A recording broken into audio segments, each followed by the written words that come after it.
இந்த ஆவணம் சம்பந்தமாக நாம் தமிழர் கட்சியுடைய மாநில ஒருங்கிணைப்பாளர் இந்த மாதிரி ஒருத்தரை கேள்வி கேட்க வச்சு அதுக்கு விளக்கம் சொல்லி ஒரு வீடியோவை போட்டிருக்கிறார்கள். அந்த வீடியோவை பார்க்கும் பொழுதுதான் இவர்கள் எவ்வளவு பெரிய சதிகாரர்கள் என்பது உறுதியாவது. ஆவண புத்தகம் இஸ்லாமியர்களையும் கிறிஸ்தவர்களையும் அணுகும்போது ரொம்ப கவனமா இருக்கணும் அப்படின்ற மாதிரி அதை எழுதிருக்கிறதா குறிப்பிட்டு இருக்கிறதா நாம் தமிழ் கட்சிக்கு எதிர்த்தரப்பா இருக்கக்கூடியவங்க எல்லாம் வைக்கிற குற்றச்சாட்டா இருக்கு. இது என்னங்க உண்மைத்தன்மை என்னன்னு அப்படியே உண்மையை சொல்லிட்டீங்களா?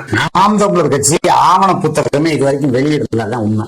அப்பையும் என்று ஒரு அமைப்பு இருக்கு நம்ம கட்சியில. அப்ப நம்மளுடைய நாம் தமிழர் கட்சியினுடைய அரசியல் ஆவணம் எப்படி இருக்கணும் அப்படின்னு சொல்றது பல்வேறு கருத்துக்களை ஒவ்வொருத்தரும் சொல்றாங்க. அப்ப சொல்லும் போது அண்ணன் அவங்கள்ட்ட நீங்க எனக்கு ஒரு நீங்க எல்லாம் சேர்ந்து தயாரிச்சு ஒரு கைடு கொடுங்க, அதுக்கப்புறம் அதுல நம்ம சரியான்னு பார்த்துட்டு அதை முடிவு பண்ணி நம்ம அறிவிப்போம் அப்படின்ட்டு. அப்படி இவங்க எல்லாம் சேர்ந்து கொண்டு வந்ததான் நீங்க சொல்ற அந்த ஆவணம். அந்த ஆவணத்தை படித்து பார்க்கும்போது பல்வேறு முரண்கள் அண்ணனுக்கு இருக்கிறது. இஸ்லாமியரை கிறிஸ்தவர்களையும் நாம எப்படி பார்க்கணுங்கிற ஒரு பார்வை இருக்குல்ல, அதெல்லாம் அதுல வந்துதான். அதோட தூக்கி தூர எறிஞ்சுட்டு போட்டதான் அவங்க என்ன பண்ணிருக்காங்கன்னா இது ஒரு திறனாய்வுக்காக அந்த புத்தகம் போட்டாங்க. இந்த புத்தகத்தை பல்வேறு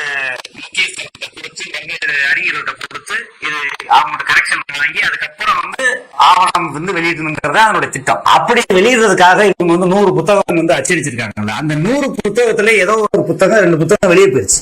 அந்த புத்தகம் வெளியே போயிட்டு அந்த புத்தகத்துல இருந்து எடுத்து வச்சுக்கிட்டு இவங்க பேசுறாங்க ஒழிய அதுக்கும் நாம் தமிழர்களுக்கும் எந்த விதமான சம்பந்தமும் கிடையாது. அதாவது ஒரு ஆன்றோர் சபைன்னு வச்சிருக்காங்களாம், பெரிய பெரிய அறிவாளிகள்லாம் இருக்கிறாங்களாம். அவங்க எல்லாம் தயாரித்து இதை கொண்டாந்து சீமான்ட்ட கொடுத்தாங்களாம், தூக்கி போடுப்பா அப்படின்னு தாராம். தூக்கி போட சொன்ன பிறகு இந்த ஆன்றோர்களுக்கு மத்தியில மட்டும் கொடுப்பதற்காக வேண்டி ஒரு 100 காப்பியை நாங்க அச்சடிச்சோம், அதுல ஒண்ணு வெளியே போய்விட்டது அப்படிங்கறது சொல்றாரு. அப்படின்னா இது அனைத்து மக்களுக்கும் வெளியிட முடியாது. வெளியிட்டாங்க முஸ்லீம் சேர மாட்டாங்கல்ல, கிறிஸ்தவர்களாகவும் முஸ்லீமாவும் இல்லாத முஸ்லீம் எதிர்ப்புல உள்ள இந்த ஆன்றோர்களுக்கு கொடுப்பதற்கு அடிச்சு வச்சிருக்காங்க. அது எப்படி வெளியேறிவிட்டது என்று ஒரு வாக்குமூலம் தருகிறார். அதுல உள்ள அந்த புஸ்தகத்துல இவன்ல வாசகத்தை நான் படிக்கிறேன். அதாவது 300 போட்டு அதை வெளியிட்டு இருக்காங்க. இது ஒரு ஆய்வுக்கு வச்சிருக்கிறோம், சும்மா கொடுத்திருக்கோம் தானே சொல்றாங்க.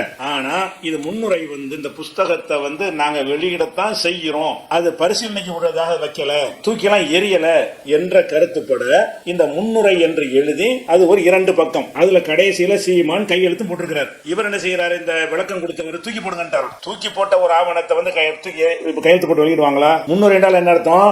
இதை ஏற்றுக்கொள்கிறோம், இது எங்க ஆவணம் தான், இதை முஸ்லிம் கிறிஸ்தவர்களுக்கு போகாம அவங்களை பிடிக்காத ஆட்களுக்கு மட்டும் நாங்க கொடுக்கக்கூடிய ஒரு ரகசிய ஆவணம் என்கிற அடிப்படையில் தான் இதை செஞ்சிருக்கிறாங்க. அதை நான் அப்படி படிக்கிறேன் பாருங்க. நாம் தமிழர் கட்சியின் தலைமை ஒருங்கிணைப்பாளர் செந்தமிழன் சீமான் அவர்கள், நாம் தமிழர் கட்சியின் முன்னணி தலைவர்கள், மூத்த வழக்கறிஞர்கள், பல்வேறு நிலை கட்சி பொறுப்பாளர்கள் ஆகியோர் கருத்துக்களை உள்வாங்கிய நிலையில் பல அமர்வுகள் ஆன்றோர் அவையினரோடு கலந்தாய்வு செய்தன் விளைவே இந்த ஆவணம். இந்த ஆவணமே நமது சட்ட வழிகாட்டி.